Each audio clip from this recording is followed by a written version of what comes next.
Hello, everyone. Today I have Jack Paxton with Top Growth Marketing. We're super excited to have him on the show. He's going to share a little bit more about himself, his business, and what he's all about. So I want to first off start off with saying thank you, Jack, for making time to come on the show and for us to get a chance to know you. So, Jack, say hello to everyone.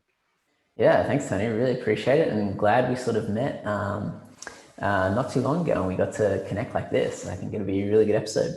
Absolutely. I'm super excited to speak with you and find out more about you. So I typically start things off, as you know, we like to have fun and just start off with the one word, my famous, I have the famous top 10 with Tony, a lot of T's in there, but my famous opening is what is your one word open that how you're feeling exactly right now?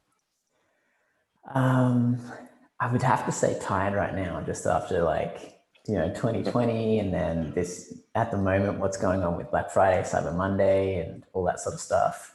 We're moving offices and all sorts of stuff. So I would say a little bit tired at the moment, and looking forward to that long weekend. Awesome. I kind of have to agree with you on that one. So I do agree with you on that one. Great. So what did you let us know how you got started in your business and what your business is all about. So we have a good high level overview of who you are, what you do, and who you do it for. That would be great, Jack. Yeah, sure. The easiest way to do this is just break it down into a timeline. So, first started out doing pretty much like affiliate marketing, learning marketing, kind of myself digitally when we were doing like way back in the day where it was PPV and it was all big traffic networks and affiliate offers, that sort of stuff. And then I kind of progressed into social and search because Facebook kind of just launched at that point, and I was fortunate enough to time it really, really well and get involved in Facebook at a very kind of like early stage ad platform. And then from there, continue to run ads there and saw a lot of success. Back in the day, you could literally throw up anything. It would all get approved instantly. And there was not too many settings you had to go through, and all of it converted really, really well. As you look kind of like 8 years and now over the 8 years, I've kind of gone from learning myself, working in agencies, starting an agency, building software and SaaS companies. That's kind of been like the process. And yeah, along the way, the real core fundamental has been running paid ads and scaling companies through that, mostly e-commerce. And then on my own side with companies, we have done PPC, but also B2B and SaaS. We've found a little bit more success with content marketing. So have also pivoted a little bit over towards content marketing. But my whole background has been in marketing, most of it paid advertising, scaling lots of companies through Facebook and Google pretty much, and then exploring new platforms as they've come out. Some of them are stuck, some of them haven't. Awesome. Thanks for sharing that with us. What would you say is your biggest win, and what have you learned from it so far in this business? I think the biggest win was jumping into Facebook when it was kind of like very early stage, because you got to really jumping into Facebook now is quite tough because there's just so many features, so many options, and it can get quite confusing. Whereas if you've been using the platform over years, kind of these small little changes don't really have that big an impact. There's not a biggest learning curve. So I think the biggest win was getting into that early, connecting with the right people. I'm from Australia originally. Then I moved over to America, and then budgets and company sizes 10x'd. In Australia, it was really small. Budgets were small, very risk adverse. And then I came over to America, had a bunch of great opportunities, very aggressive with scaling compared to Australia. And, got to jump on a few e-commerce accounts that were spending, $100,000 a day on Facebook and Google. And, that was really eye-opening because one, it showed the scalability of these platforms. And two, it also created a lot of great kind of talking points and case studies that I then rolled into starting an agency and working with some really awesome people and helping e-commerce brands grow. And then as you kind of naturally start out an agency, you're like, okay, well, we've got the agency here. What's another revenue stream, or what's an additional revenue stream that you can create? And then that's when we started getting into building our own software, and I partnered up with a CTO. And that was a second really big win, partnering or having a co-founder that was technically based, and I was marketing based. So we kind of covered a lot of the fundamentals of growing a business without having to hire. Excellent. And I know we don't like to talk about, failures, but it is what it is. It's there. We all learn from it. And, we just have to talk about it, because a failure is something that you don't learn from it and you stay on the ground, as a lot of the famous people say. So if you could share with our audience, what is your biggest failure that you've had in the last, 12 months, and what did you learn from it, Jack? That would be great. Man, like most founders, I think hiring is always going to be a sore point. You can't get it right every time. So some of the biggest failures, I think, have been definitely around hiring the wrong people, whether it be in the wrong time, the wrong skill set, the wrong attitude. Been sort of doing it for, I don't know, like five plus years now. So there's definitely been some bad decisions in there with hiring. But I definitely think you learn and you get stronger from them. But yeah, I would say the last 12 months, we tried to do a partnership deal with someone, just weren't on the same page length. And the mistake was that we didn't vet the partnership enough before jumping in. And I would say the learnings from that mistake were definitely working with someone before you commit too much to it. So kind of test the water. Definitely do more due diligence because, you do need to understand the relationship you're going into with someone if it's a partnership, because you're essentially kind of like marrying that person. Because if you're working that closely, you're talking to them every day. Their concerns are your concerns, or their financial issues are your financial issues. So yeah, really learning from that was a really good, I think, growing point. And those mistakes do happen and those failures do happen. So I think, like most founders, hiring and then also, partnerships they can either work out really, really well. Like we've had some instances where it's been amazing, but then we've also had some failures that didn't work out too. Yeah, thanks for sharing that with us, Jack, because to your point, that's a valuable gem that you just gave our audience, because you're so right. One bad apple when it comes to the right people, so to speak, on your that are on your team, one bad apple could ruin the whole team, right? So and then also with partnerships, you couldn't have said it better. So thanks for sharing that with us. That's a valuable. Actually, I consider that priceless. Those two components are priceless for any founder to hear startup. And also, because sometimes, we have people on the show that are founders and they're at the startup stage, and sometimes they're at the new next growth stage. So they're at 7 figures, they're going to eight figures, and 8 figures is a big gap between the next jump. So they forget the fundamentals, and those are really good that you said, whether it's considered fundamentals or not. So let's talk about your biggest business expense as of today. Can you share with our audience what that is? Yeah, so I would say, we've got 3 companies. We've got the ad agency, we've got a software company, or 2 marketing software companies, one that focuses on giveaways, contest referral programs, and then one that focuses on kind of like the Shopify for digital products. Now, I'll break it down into those 3 sections. So if you're running an ad agency, your number one cost is going to be staffing. Most agencies run on, you can only scale as you hire more people, you hire more resources to then fulfill all the work that you're doing. So at an agency, by far, it's hiring. On the giveaway, contest and referral program, we do really large volume, kind of like B2B campaigns a lot of the time, or so B2C, but like we're selling to the business who's doing the B2C. So it's B2B focused, but the thing is with giveaways and anything viral, you have massive amounts of traffic. So our biggest expense on that one would be server cost for sure. We made a mistake of not having a pricing model that matched our variable expenses versus we matched kind of our pricing model to the success of someone.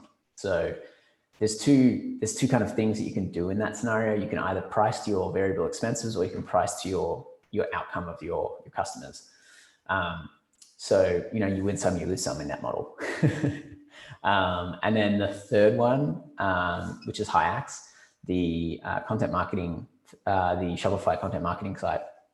Sorry, not content marketing, the Shopify for digital products.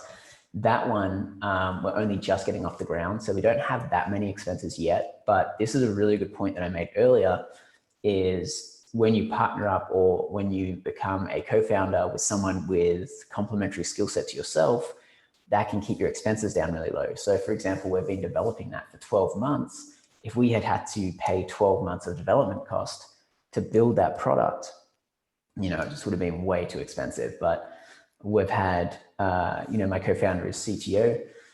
So he's technical and he's got a very big coding background. So he built most of the first MVP sort of thing. So the expenses haven't been as high, but so far, development cost has been the most. And I think with most software companies, you're going to see that kind of spike in, getting it off the ground with development expenses. And then you kind of start seeing a much better ROI on that once it's built. Awesome. And what's your favorite online tool that you use currently as of today?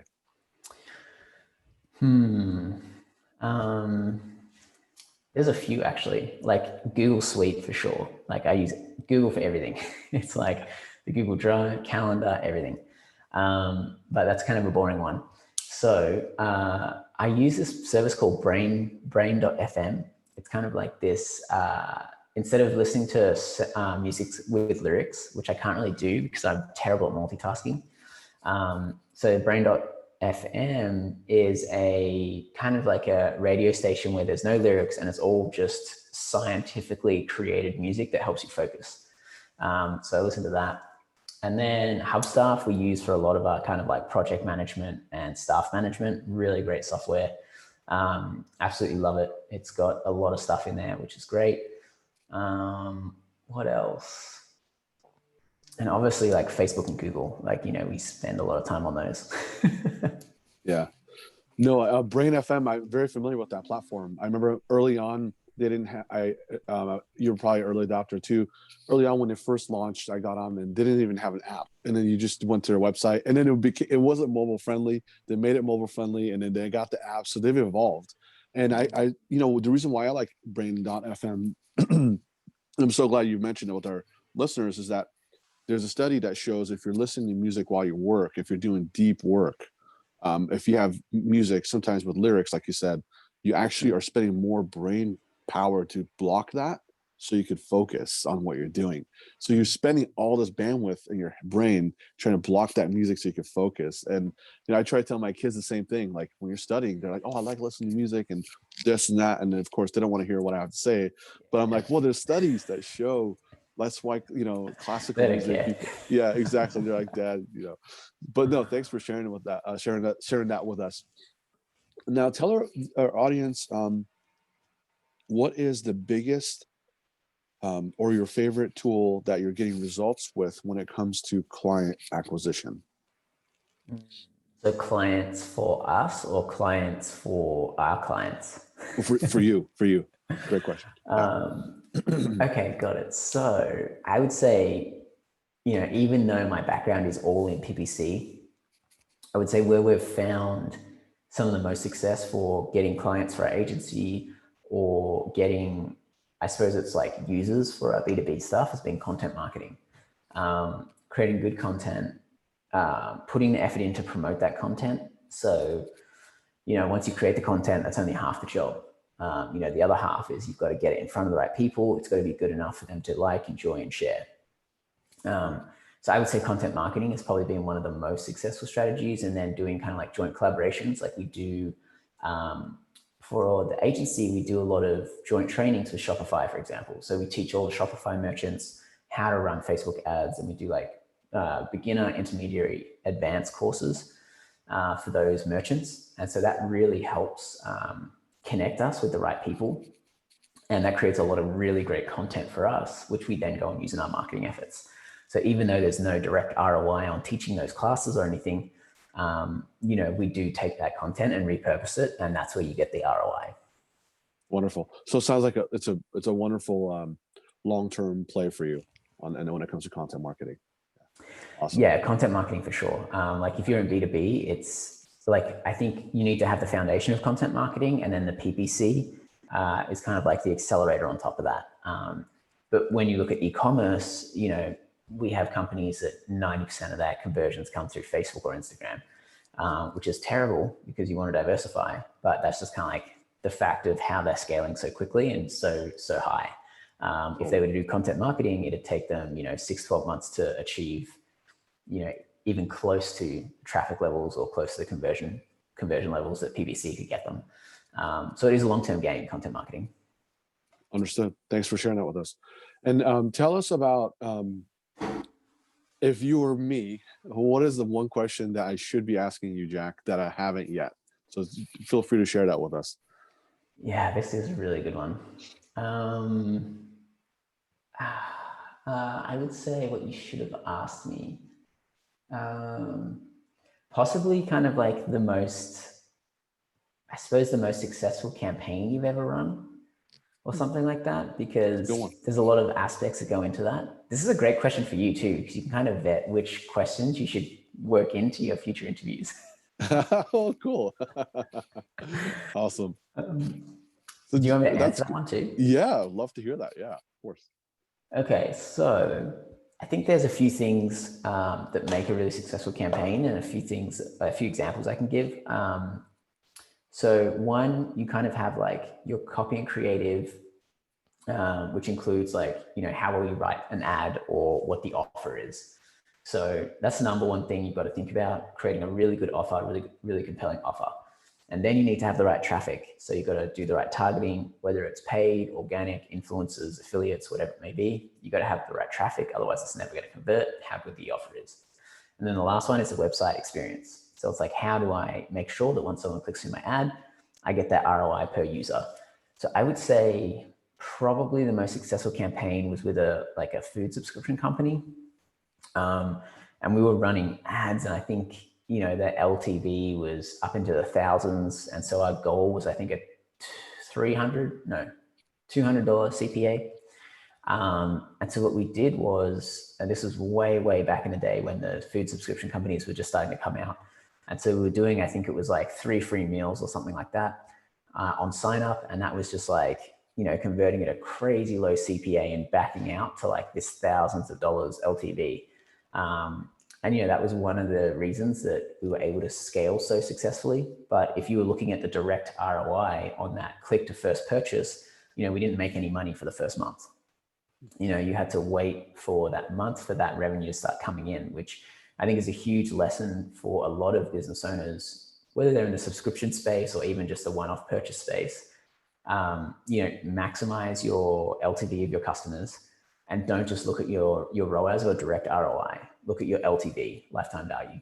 Because I think that's shooting a lot of advertisers in the foot when they're going to these platforms like Facebook and Google, and they like just want like a 10 ROAS, and they're like, all right, I want to scale to like tens of thousands of dollars a day to 10 ROAS.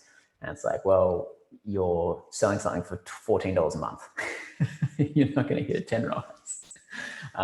So I don't know, there's a lot of learning in there for companies that are not looking at LTV and lifetime value, and also trying to craft a better, more appealing offer.